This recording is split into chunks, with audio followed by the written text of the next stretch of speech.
Prilikom kopanja kanala za osvjetljenje na Kula gradu, jedan radnik je pronašao ljudsku lobanju i dijelove skeleta umotane u plastičnu kesu. Ovo je već drugi slučaj u posljednjih 6 mjeseci da se na ovoj lokaciji nalaze ljudske kosti. I mada je o tome blagovremeno obaviješten Institut za nestala lica Bosne i Hercegovine, ništa od tada nije uradio na istraživanju lokacije i identifikaciji pronađenih posmrtnih ostataka.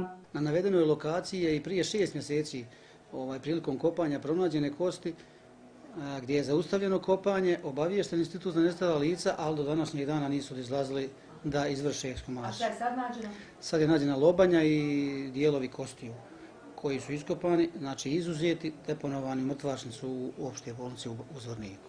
Na kojoj lokaciji? Ista lokacija i otprilike radi se koliko se utvrdi isto lice. Neđo Stević pretpostavlja da su posmrtni ostaci nađeni na Kula gradu njegovog brata Steve, koji je na ovom lokalitetu nestao u borbama koje su se vodile 11. aprila 1992. godine. On godinama bezuspješno za njim traga, a tada su na Zlatnim vodama u blizini Kula grada nestala još 3 srpska vojnika. Vojničke čizme koje je imao na sebi prilikom nestanka i vojnički opasač toka od vojničkog opasača.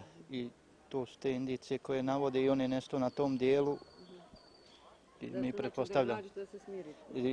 Ja bi najviše volio da se izvrši taj DNK, da se nađe, da se smiri, da se posmrtni ostaci pokopaju. Pronađeni posmrtni ostaci koji se sada nalaze u Zvorničkoj mrtvačnici će se odatle najvjerovatnije prebaciti u Institut za nestala lica Bosne i Hercegovine uz očekivanja i policije i rodbine da brže djeluje i na iskopavanju lokacije moguće masovne grobnice i otkrivanju identiteta tijela u njoj pronađenih.